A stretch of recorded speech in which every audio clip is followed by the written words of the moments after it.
right, welcome everyone to the January 2020 meeting of the Mississippi PowerShell User Group. Tonight we have Josh King with us, and he'll be presenting Azure Sentinel for PowerShell scripters. Hey, Josh. Awesome, thank you for having me. So yeah, we're going to be looking at Azure Sentinel tonight, specifically with a focus on PowerShell scripters. Now, one thing you're going to have to get used to really quickly is how us Kiwis say Azure. Probably going to be flicking between a couple of pronunciations just because I'm hyper aware of it, but can't land on anywhere.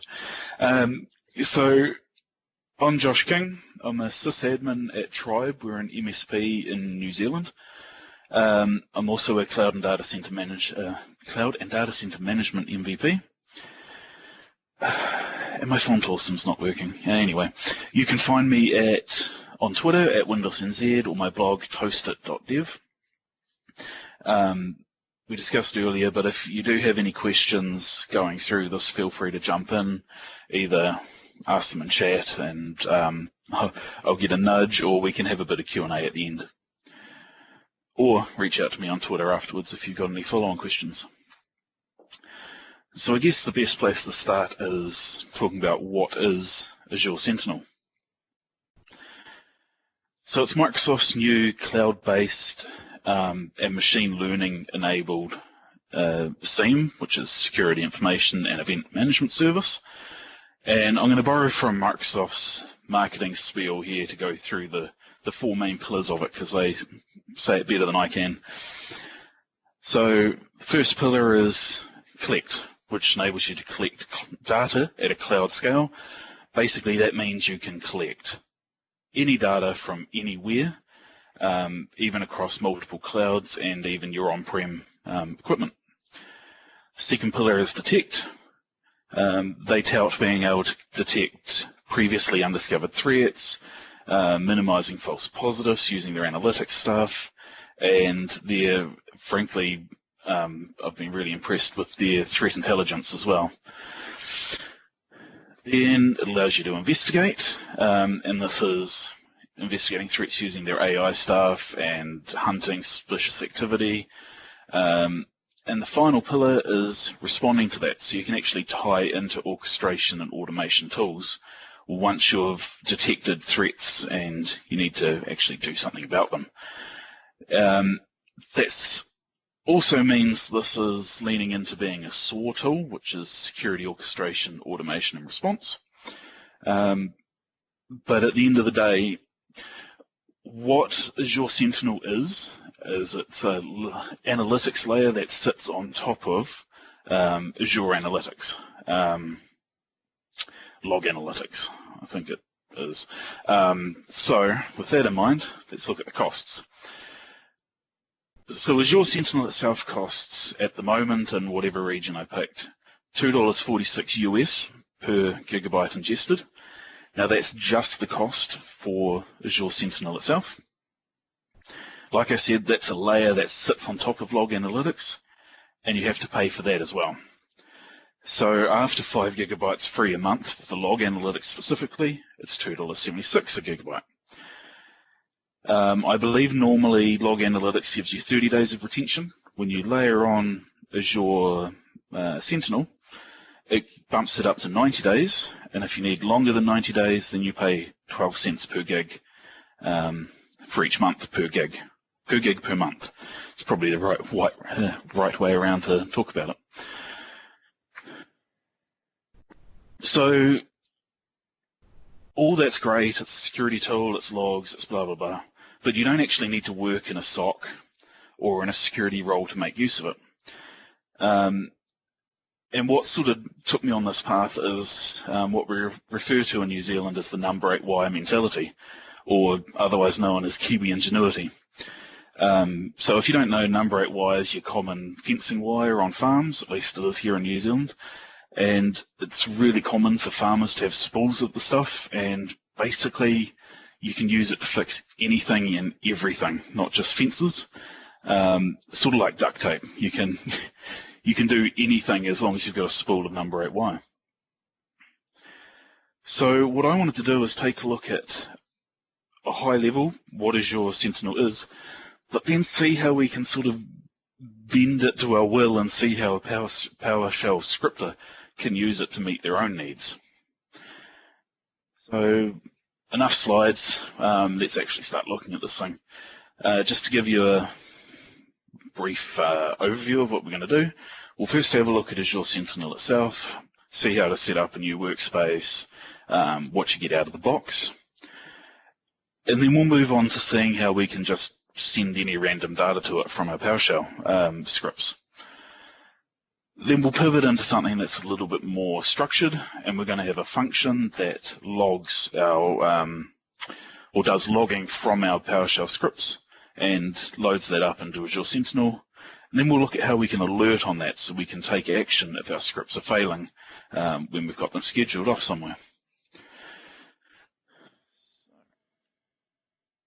Let's jump over to my Azure portal. So unless you've been in there a lot like I have, you probably won't have Azure Sentinel sitting on your main homepage. So if you need to find it, just search Sentinel up the top there and click into it.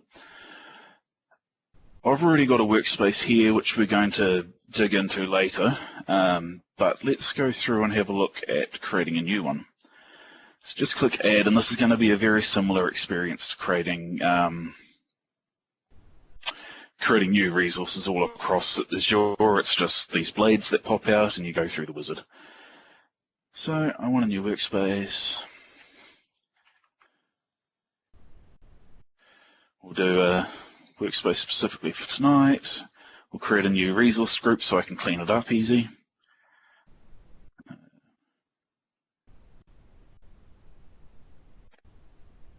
And since it's close to me, I'll leave it as Australia Central.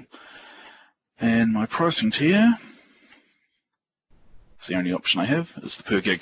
I should point out as well, the pricing both for Azure Sentinel and Log Analytics has reserved capacity, so if you are pumping through a ton of data to this stuff, you can pay a reserved amount and get quite a steep discount, but in order for that to make sense, you're going to need to be putting a few gigs through, which at the moment I'm not.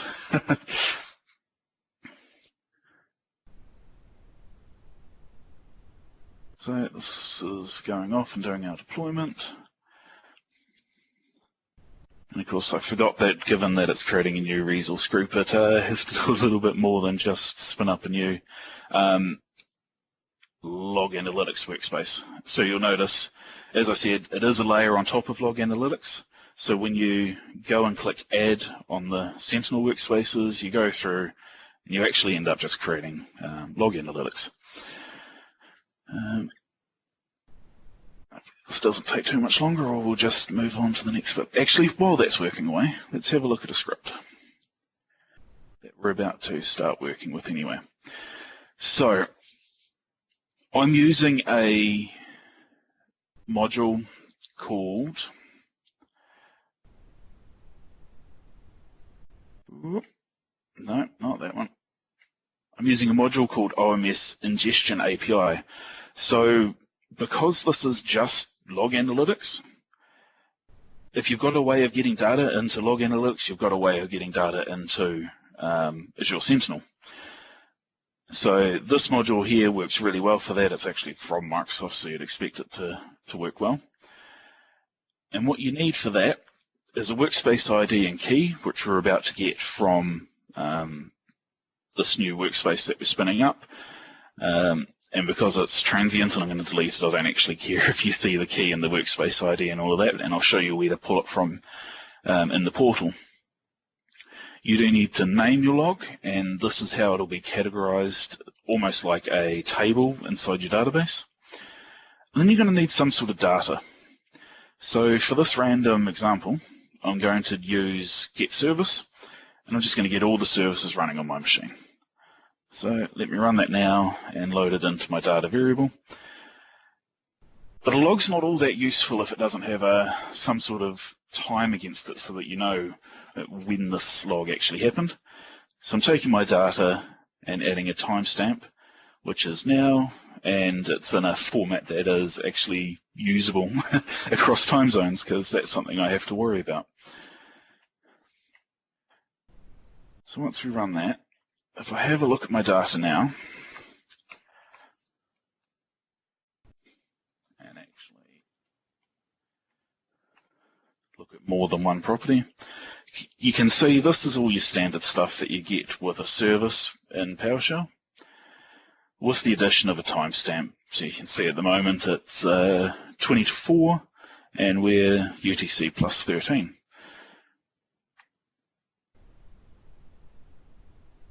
So in order to actually get it up to Azure, you need to convert that into JSON so the API can actually understand it. And then we use send OMS API ingestion file, blah, blah, blah, and pass in all of those parameters that we've got before. The only one that we haven't seen yet is this timestamp field. So if the data you had already had a timestamp field in it, you can tell it what it is. So say if it was date, you would specify date. In my case, it's timestamp, because that's the name of the property that I added. So it's just doing that mapping, telling Log Analytics, this is the timestamp for the data for the log entry. So if you had multiple dates, say you had a list of files and you had date created, date modified, all of that you would be able to specify which one of those you wanted as your log date. Now, with any luck, our resource has been created. Look at that. So that's created our Log Analytics workspace. Now we add Azure Sentinel to the top of it. And it is giving us the nice little warning that Azure Sentinel is a paid service.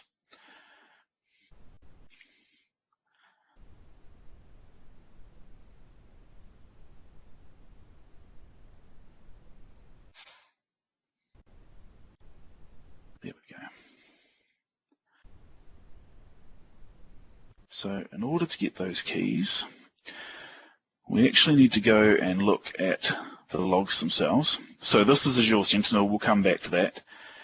What we actually need to do is dive down into Log Analytics. So to do that, logs on the side, then click Get Started.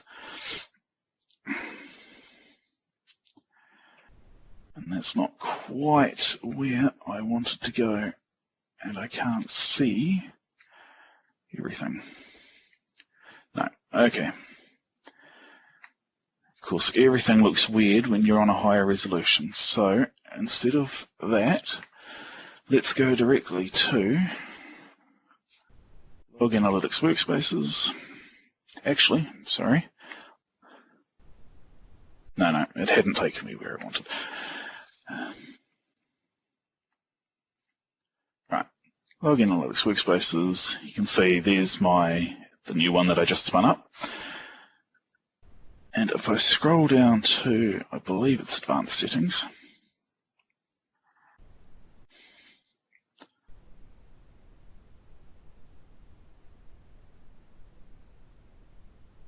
when it wants to wake up.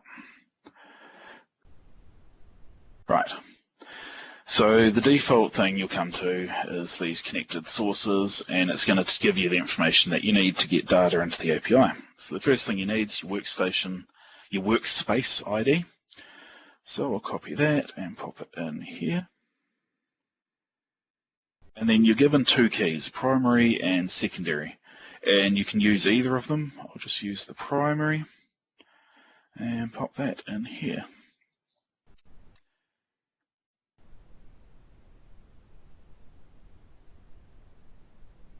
So I need to load all of that.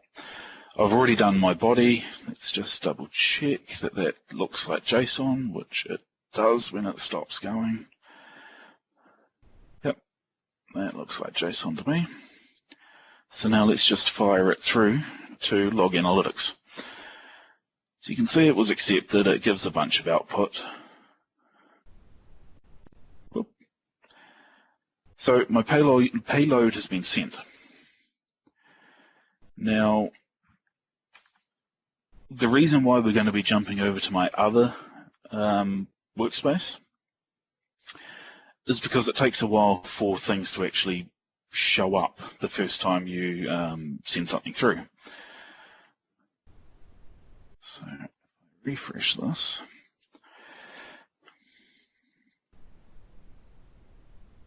So you can see this is my test Mississippi PowerShell User Group workspace, and it's now popped up with these custom logs. If I expand that, there's this ps_test_cl. So what that is my log, and it's appended CL designating that it's a custom log. So that's all cool. It obviously has the information, and I can see computer, type, time generated, all that stuff. But if I click on that little I, it creates a query, and we'll talk more about these queries in a sec, for me to see what's in that log. But if I run that now, it'll tell me no results are found. So the first time you set up a new log, it's going to take maybe 5 to 10 minutes for any data to actually show up. Once the log's been sitting there, though, and you send new data at it, it's a lot more rapid. So that's the logging side of it. Let's go back to Sentinel Prime and have a look at the sort of stuff that allows us to do.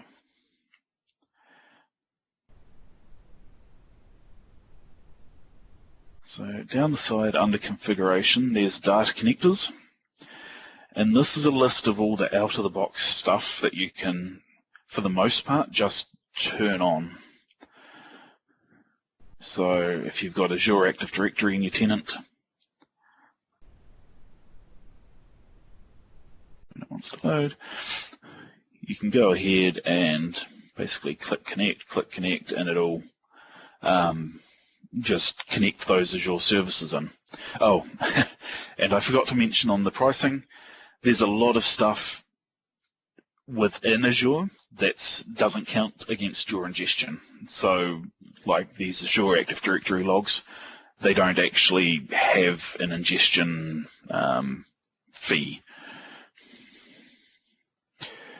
There's all sorts of stuff in here. Some of them require a agent being installed. So for example, there is Windows Firewall, and I believe I've got this running on my laptop for a test, but you can install an agent and it lets you know where to install it, how to install it, and then go through and do the stuff.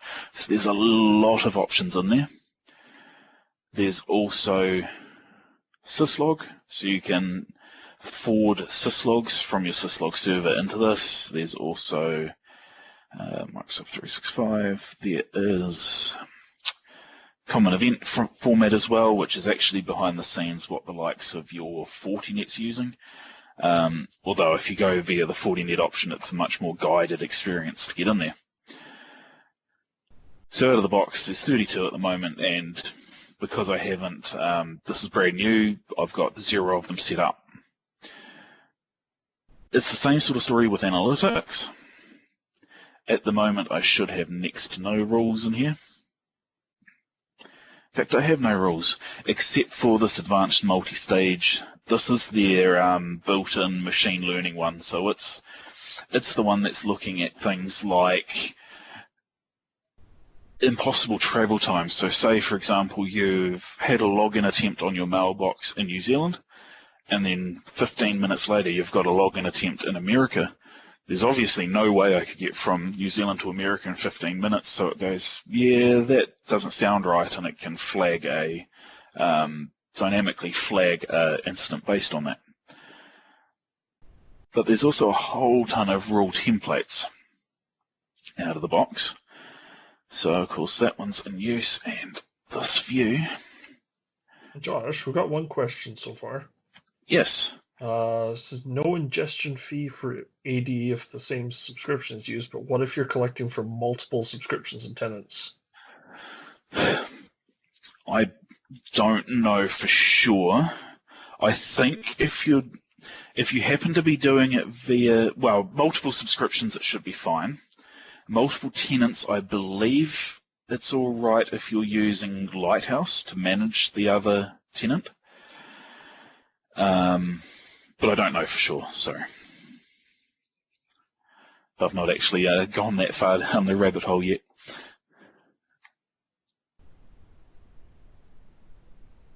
But with these templates, there's a whole ton of them.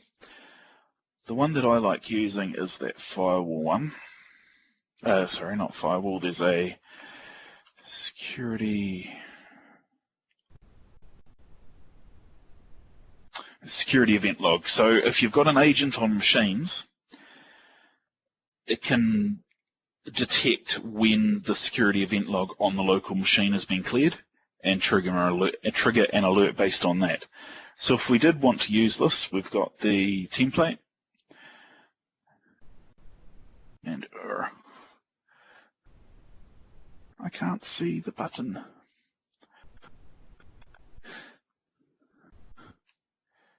There it is, hiding down the bottom there. So if you've found a template that you want to use, click on it and then choose Create Rule. I'll zoom back in.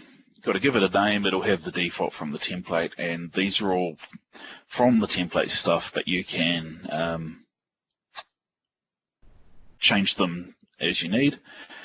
Where you might want to actually make some changes is on this Set Logic Rule tab. So this is the query that's running. So you could actually take this and drop it into Log Analytics and see what's going to come out.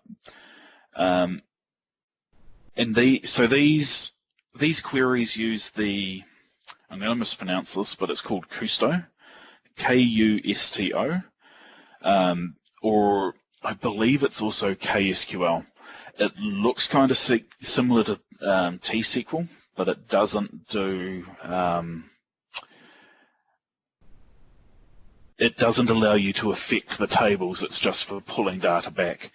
So what you can see here is for this one, it's looking at data in a time frame. So for the last day, and it's just a whole lot of where statements and summarizing the counts and blah blah blah. So for this one, event ID 1102, which is the event log was cleared. And the source name is that. And if we scroll down, we can see these map entities. So these are specific metadata points that are used for other parts of Sentinel, for threat hunting and mapping and all that stuff. And you can define what from your query, what from your logs maps through to those entities. So in here we'll see extend timestamp equals that.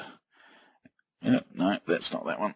We did that in the API call. So we've got the account equals account, which is that one there, and host equals computer, which means there's a column in the log called computer, and they want to map it through to host. But the scheduling is where I always end up editing these templates, because as they are, to me, it seems like they're potentially a little bit slow, because I want to run the query more than once a day. But you can come in here and tweak this. So instead of run the query once a day, you could say run it once an hour. And you can specify how many days to look. So this is how much data will actually be grabbed from log analytics to run the query. And you can also say, all right, I've got an alert. I don't want another alert for the same thing for 5 hours. So you won't.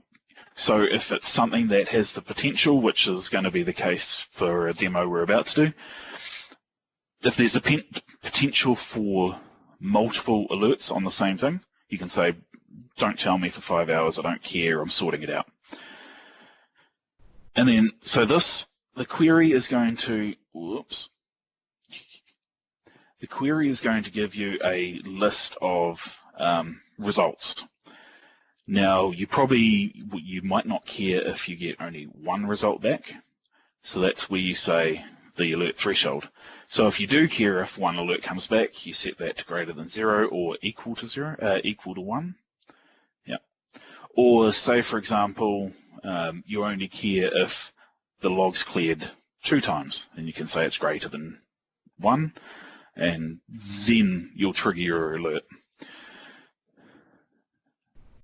Then you can get into automated responses, and this starts getting into the orchestration and automation piece, where if you've got an Azure, a Sentinel trigger inside a Logic app, you'll see it listed in this list, and you can select it, and that Logic app will fire off anytime this alert's generated. And we're going to do that as part of a PowerShell demo.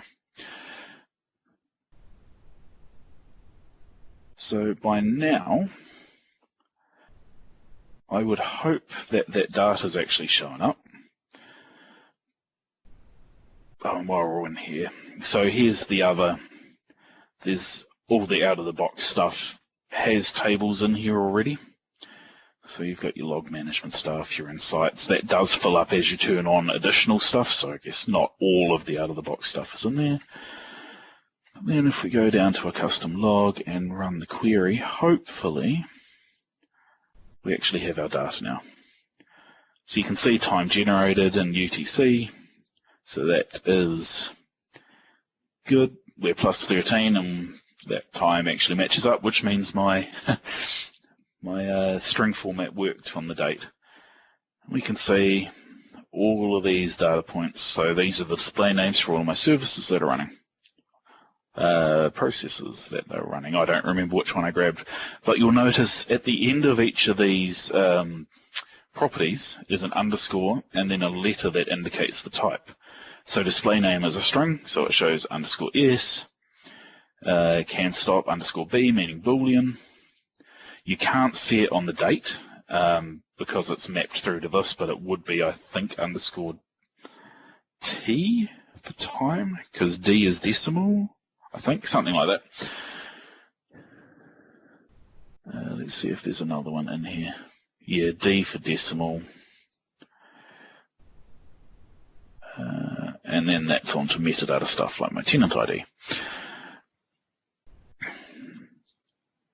So that's just sending random data in. Let's have a look at my actual workspace, which is where we're going to be working out of in a second. So as you can see, I've turned on just a whole bunch of random stuff, and I'm getting just under 500,000 events. So those are just log entries every 24 hours. So if we have a look at the connectors I've got turned on, which should be more than one, there we go, 6. So I've got Azure AD, Azure Activity, what else do I have? DNS, Office 365, and security events. And then under Analytics, I've turned on anything that I thought might be interesting, and a couple of custom ones as well. And you get a break across quite a lot of Sentinel. You get a breakdown of how you've got rules with X severity, that, and it shows you the breakdown. It's all quite nice and visual. And if we, unfortunately, I don't have a nice example of a instant that actually allows us to look at the hunting. But if we click on Investigate now, if we had something with a bit more data, this could show you the chain of all the events and how they were interrelated in the timeline. So it can show you, hey, there was this user, they authenticated against this service from that machine, they were trying to get to that machine as this user, or connect to that mailbox, and it can actually end up looking quite nice in here. Of course, this is just my random machine sending an alert. So there's not a lot to look there, but that is where you would go if you wanted to start investigating. And you can look at workbooks and all sorts of other stuff.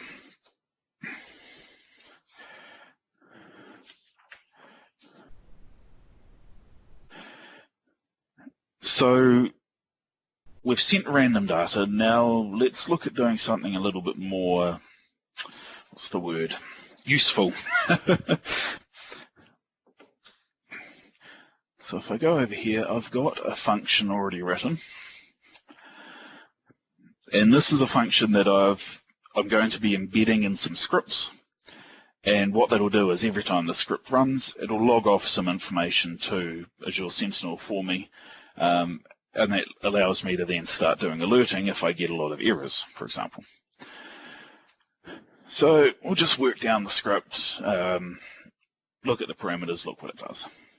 And I will point out that some of these parameters here, they've been liberally borrowed from the PS framework and the logging that's done in there. Ideally, I would like to make Azure Sentinel plug into that rather than just having a random script. But it is what it is for now. So this function takes a message, that's the actual body and free-form part of the log, where I can put any old guff I want in there.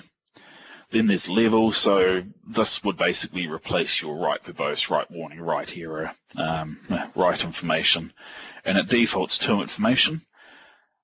From a Sentinel perspective, this is literally just a little piece of metadata that we can use to say, hey, I only care about errors, or I only care about warnings and errors, or whatever. Log is where we specify which table we want it to go in. So this is going to go into just by default, a PowerShell custom log. And then we can grab some metadata about the command that we've just run. So we can find the function name, module name, file, and line dynamically. And I tend to just let these grab the default values. And like I say, I've borrowed those from the PS framework.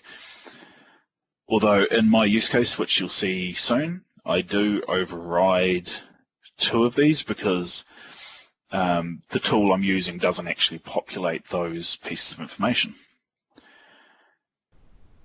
So for whatever reason, I did, when I was testing this, have to manually import that OMS ingestion API module.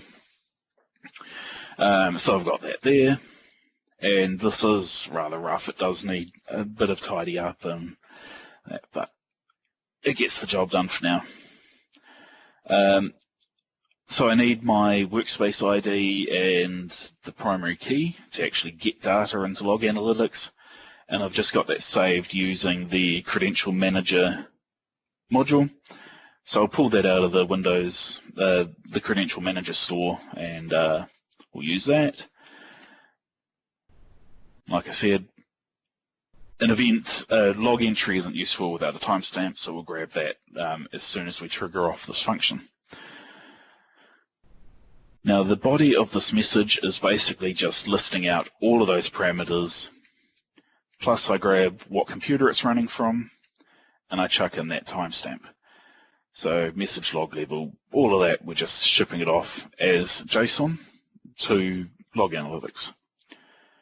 And like you saw before, we give it the username, we give it the password, we send that JSON package,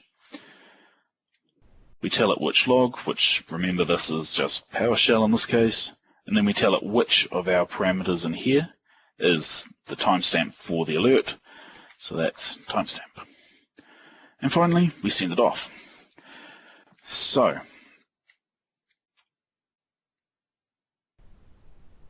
there we go. So if we want to actually use this, we can say, actually, no, that'll work. Sorry, I'm confusing myself about what I need to do. We can say this is a test, and level is verbose. So don't care about anything else, and I'll send it off. And that was accepted right away. Awesome. If I head back over to here and have a look at my logs, we should see that come through pretty quickly. Let's make a bit more room. Spoiler alerts down there as well from when this has been tested in the past.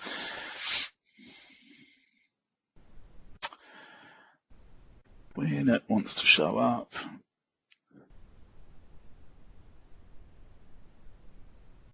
In fact, let's see if we can just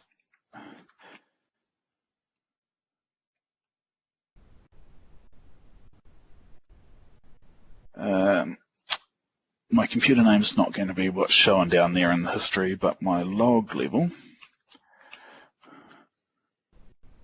is going to equal verbose. Don't know what's happening with the list of tables over there.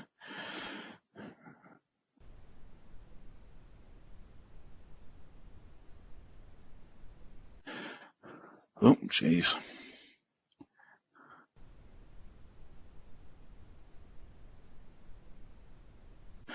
Okay, let's try a refresh then.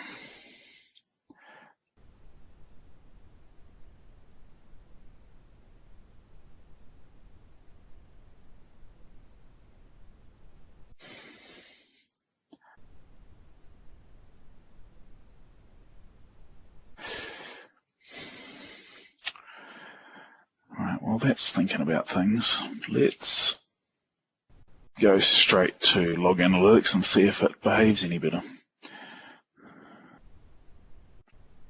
Go away.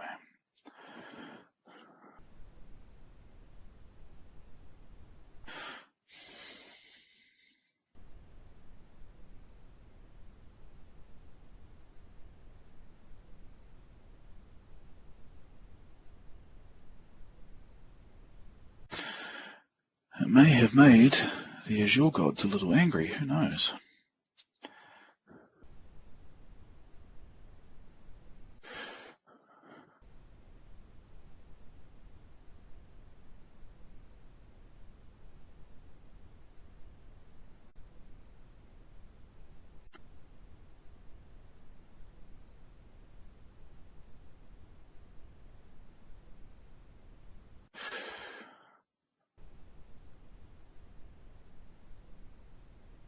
Right, we might just move on with the next.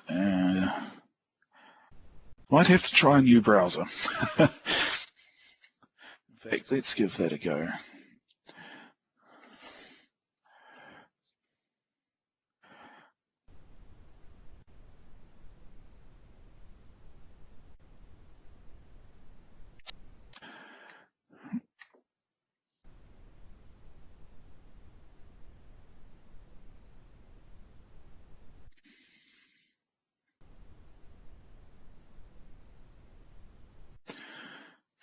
Right, let's see if this is any happier with us.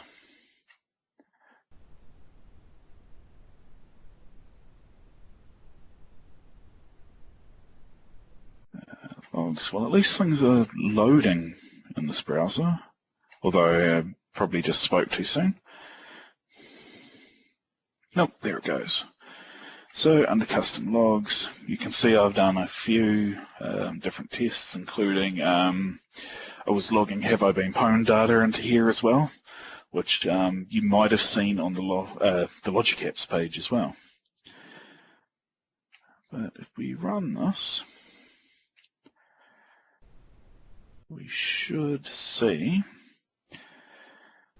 that from my laptop, this is a test, verbose, and you can see function name was script block and line ID was 1, and that's just because I was running it interactively in the shell. And if I say I actually want more than 24 hours, click run, we can see a bunch of informational logs from when I was double checking this all still worked yesterday.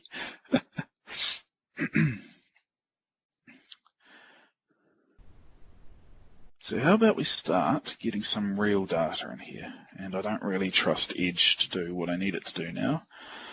So let's just keep using Chrome.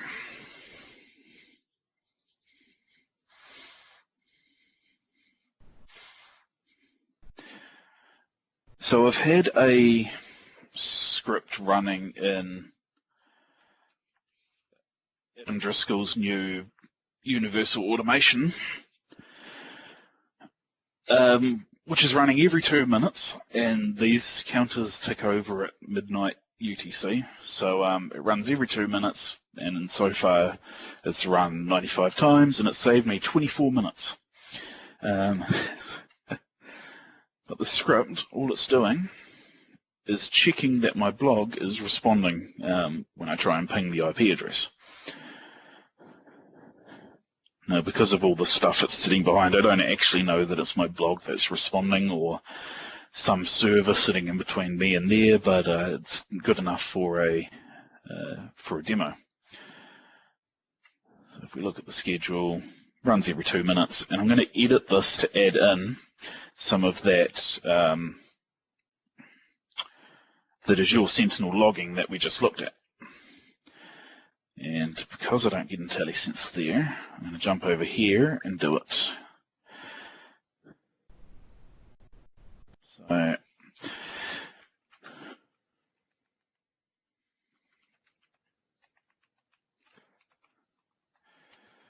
label is, could have left verbose in.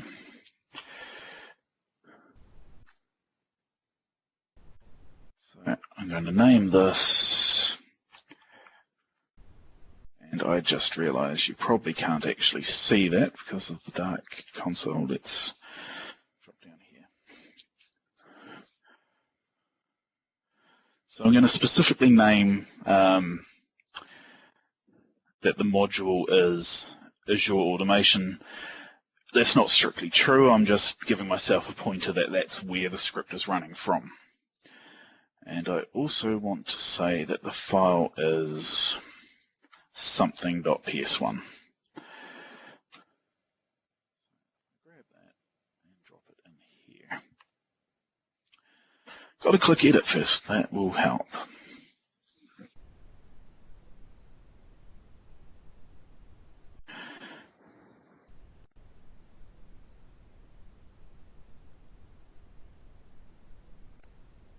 If it wants to take my click.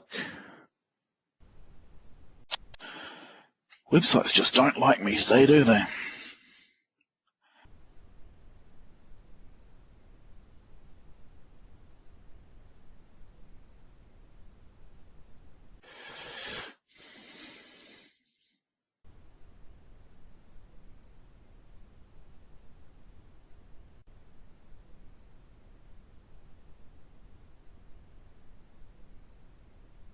There it goes.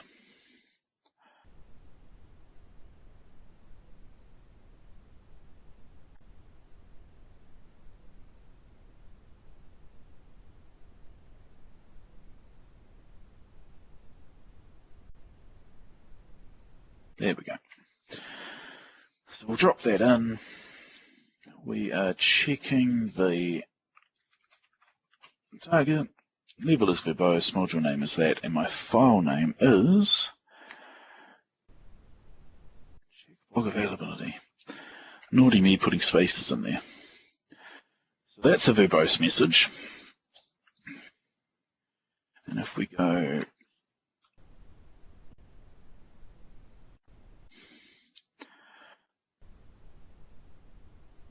we can grab that and go, hey, it worked, or no, it didn't.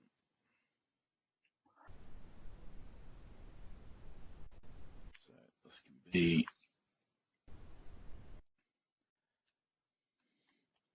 in fact, we don't need that at all because it defaults to information.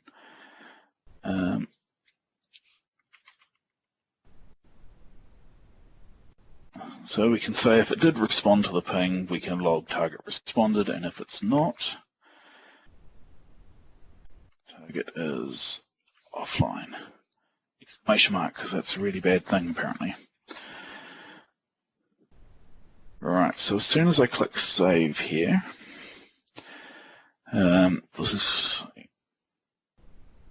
when it gets there, and hopefully my browser doesn't. Good. Before I lose all of that. Oh dear. Right. That's not happy. Luckily, we can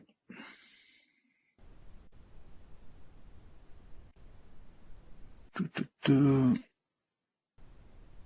the same thing via Git.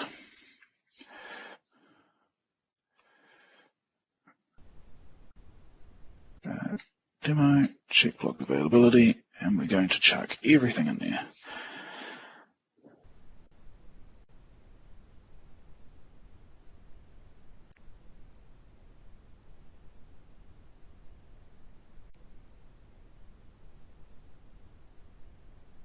Come on. There we go.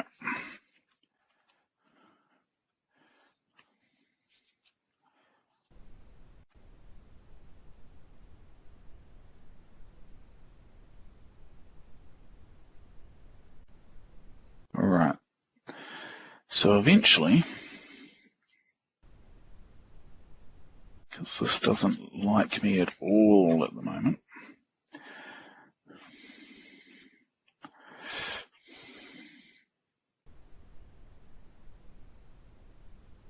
of course, it's the reality of doing a demo. This can work flawlessly for days. And then you jump in a meeting room.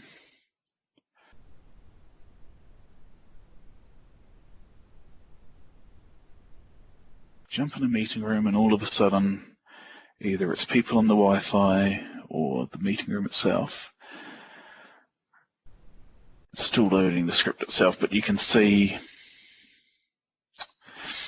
I'm going to take it on faith that it's worked because it's got my commit message there. And we should also be able to see some logs start showing up in here.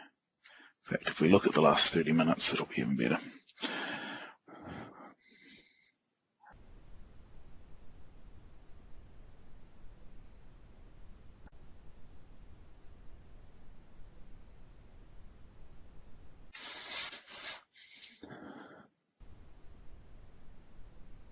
Actually, I do need to check one thing after changing that.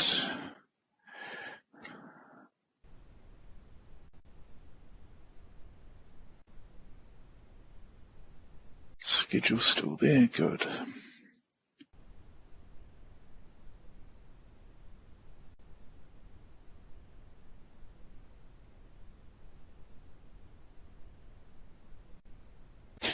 Well, if these don't start coming through,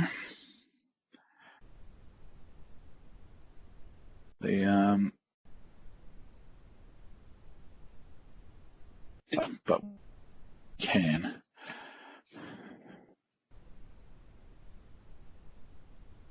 Oh well, I guess we'll use the data from yesterday.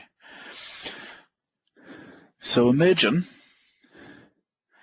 that all of these ones here that say, just check that the blog is online. Let's pretend that those, or at least anything that's informational, those are actually alerts that have told us that the blog's offline.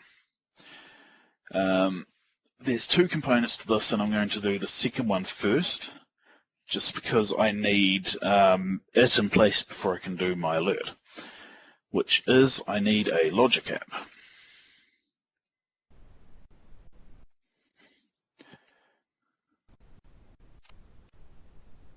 So I'll create a new one.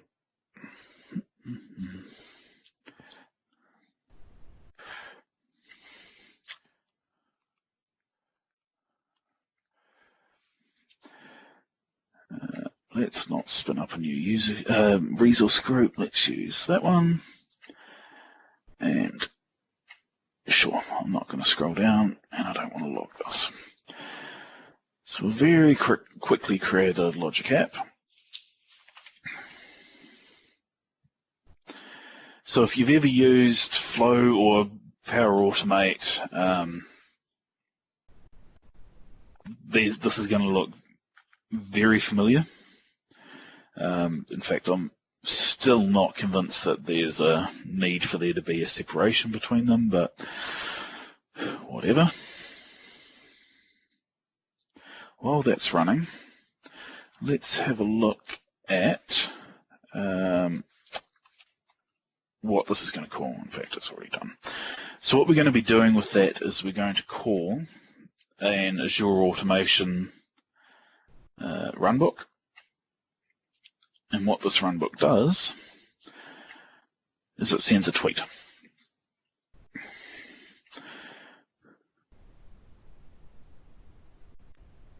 So the Runbook takes a message, it uses PS Twitter API, it gets some stored credentials for sending the tweet, it authenticates it, and then sends out the message. Nice and simple, but figured I should actually show that because we're about to use it without actually creating it. And if we go to our resource,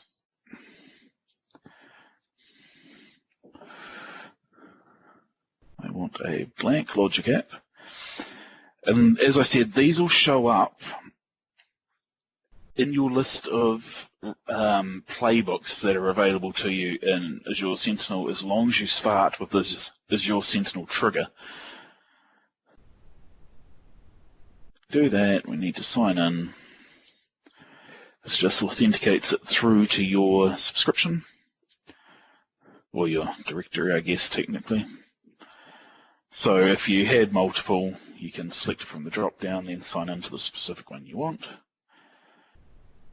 And when it wakes up, I can just pick the one that's already signed in. And of course, you can connect with a security principal, which is probably how you should do it. Now, the first thing I'm going to do is initialize a variable. I technically don't need to do this, I don't believe, but I like doing this just in case I expand on it later and I need to use the message in more places. So my variable will be called tweet message. It is a string, and now we basically build this thing up. So the dynamic content I've got available comes from Azure Sentinel alerts. So my tweet is going to be the alert display name. Go away. There it goes. Severity, and I will list the, and now I'm not going to be able to get that back, am I? Oh. There it goes. So I want the severity.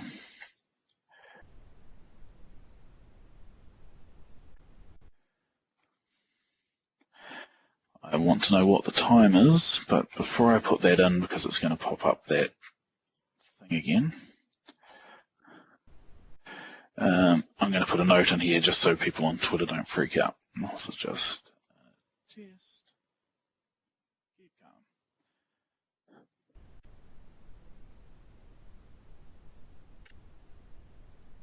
So I want to know what the time generated for the alert was.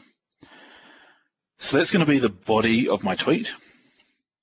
Now in the next step, I'll go and call my Azure automation. So I'll create a job. And again, I need to sign in. I really wish you'd just have to authenticate once, but I guess you might need to do this across different directories.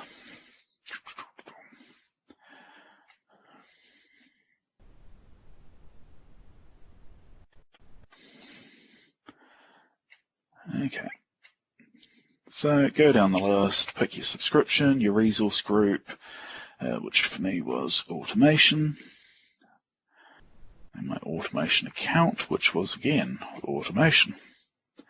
Don't want to wait for the job, but I do want to actually choose the runbook. That would be handy. So my runbook was Twitter test, and what it's going to do now is dynamically go off and figure out that I had a mandatory parameter there, and it pulls through the default that I had set against it. And of course, I don't actually want that default, so I'll go and clear it. There we go, and I'll include my variable. So I'm going to create my Azure automation job, calling this specific runbook, and passing through the one parameter I need, which is the tweet message. So I'll save that. Done. Let's head back to log analytics, I want to quickly see if stuff started showing up or not.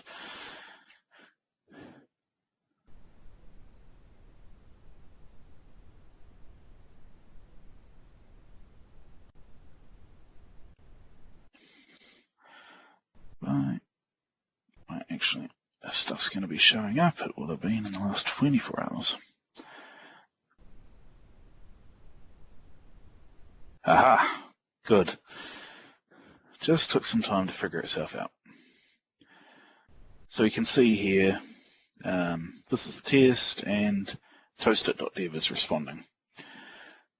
So what I was going to do is chuck something into the works in that script to make it so that I started getting errors.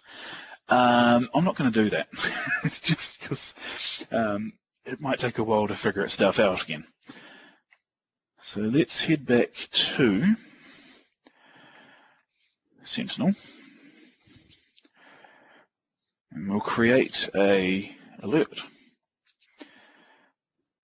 Actually, first let's look in playbooks and make sure that blog down tweet. So because we used that trigger, it's come through, which means we can now use it for our rules.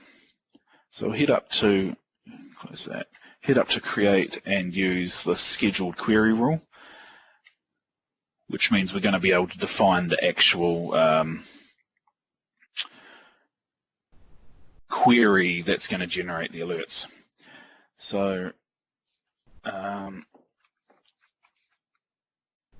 need to make this a little bit descriptive because the name does actually show up in my tweet.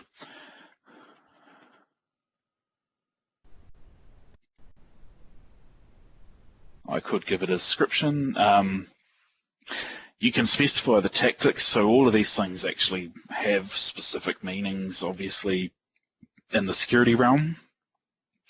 I'm just going to say it's discovery. I don't actually have to pick anything, but I will. And I'll set my severity to high.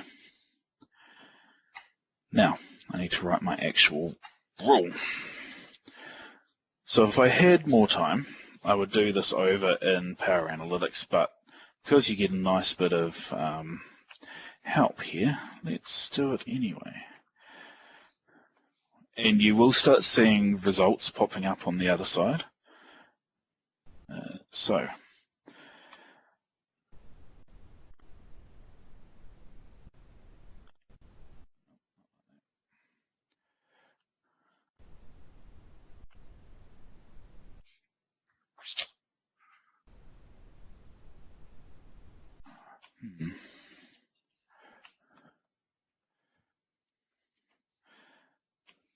it's where my computer is, UA Win 2019, and my, yes, I was expecting IntelliSense there, which is why I got a little bit confused for a moment.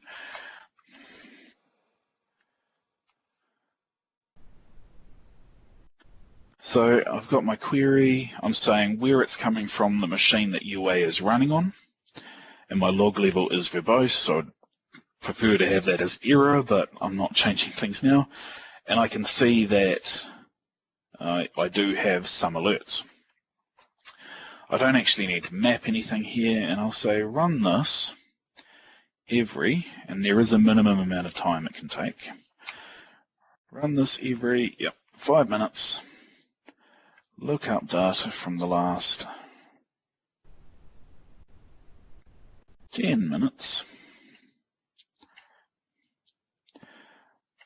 Stop for 12 hours, just because I don't want to spam Twitter, especially if I forget to turn this off right away. And if the threshold is greater than, just to make sure it runs, let's say 3. So once I've set my rule, automated response, all I have to do is tick blog down, click review, and create. So sometime in the next 5 minutes, I'm going to end up having a tweet go out on my feed saying, holy crap, my blog's down.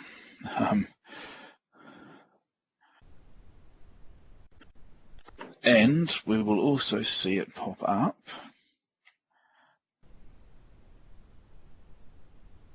there's a new, there we go, it's already fired. So in a moment, assuming the runbook and the playbook and everything plays nicely, I will tweet.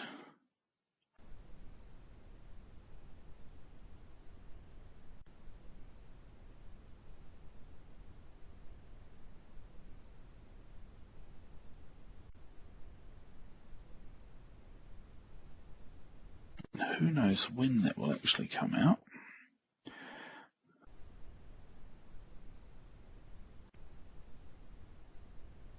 Well, it hasn't fired yet. Okay, well, while I wait for the tweet to come out, I know that was a whirlwind demo, and I did gloss over a lot of stuff, but the goal of all of that was to try and show you, despite Sentinel being a security tool, if it fits a need for you in your daily PowerShell stuff, or anything really, you can literally bend it to your will. You can chuck any data you want in there.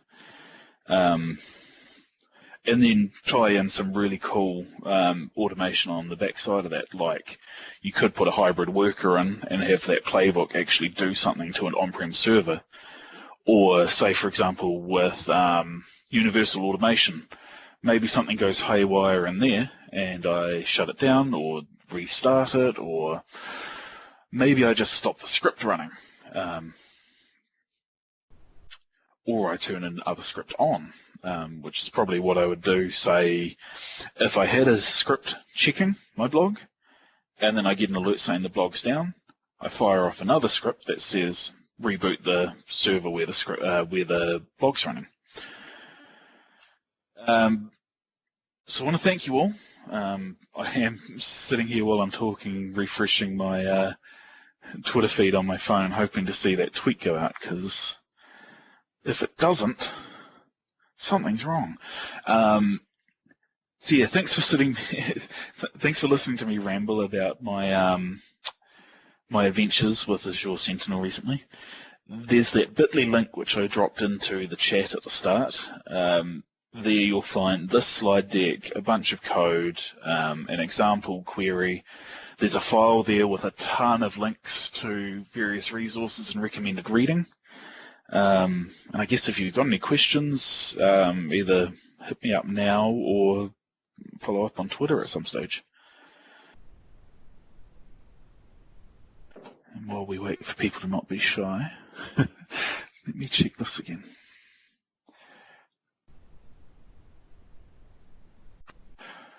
Something's not having fun. Josh? Hey.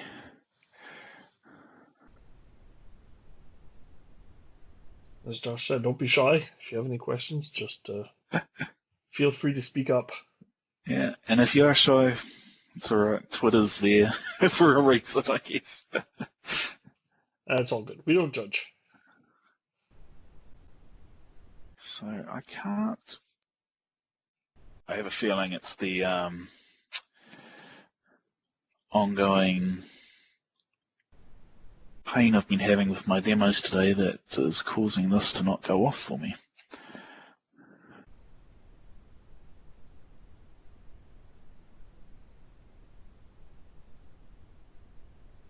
Huh.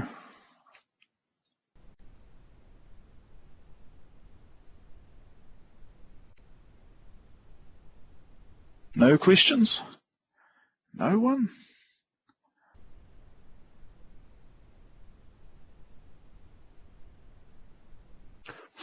What do you think of the universal automation? I'm really enjoying it when I'm not sitting in a meeting room and my laptop's giving me grief. You did a good job. Problems aside, it was a good presentation. So yeah, I'm sure at some stage you'll be getting a talk on it, because there's a few people that are really really keen, and they're testing the hell out of it. It did just go into public beta today as well, so anyone can head off to the gallery and poke around now. Yeah, I'm going to be one of those trying it out. Nice.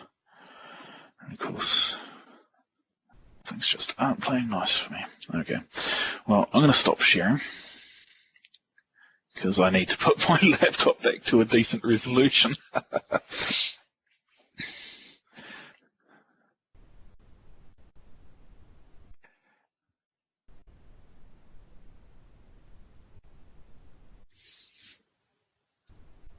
Oh, and I forgot to mention, there is a module out there called AZ Sentinel, which allows you to manage your rules and I believe instance in that via PowerShell as well, so you can chuck a new alert in.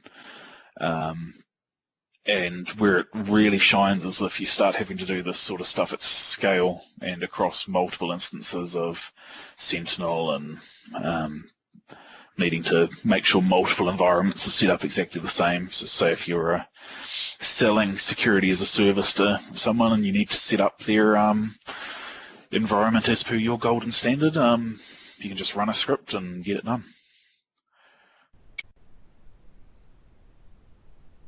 You have another question in chat. How does Sentinel work the Security Center?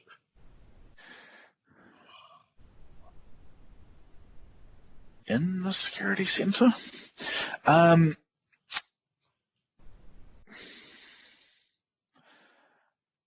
There's a couple of decent, assuming you're talking about how is it useful in a SOC, there's a couple of decent examples of huge deployments of it,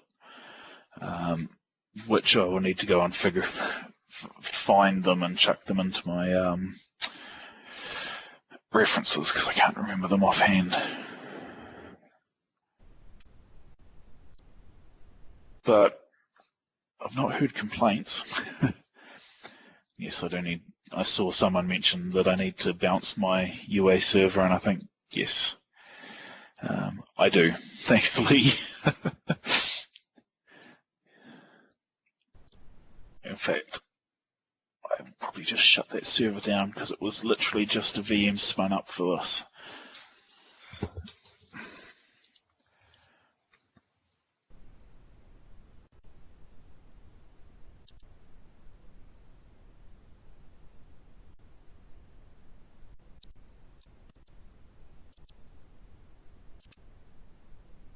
Was there any other?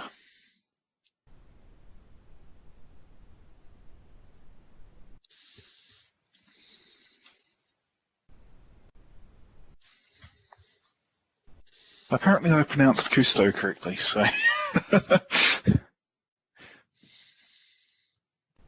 Any other questions from anyone? Going once? Going twice?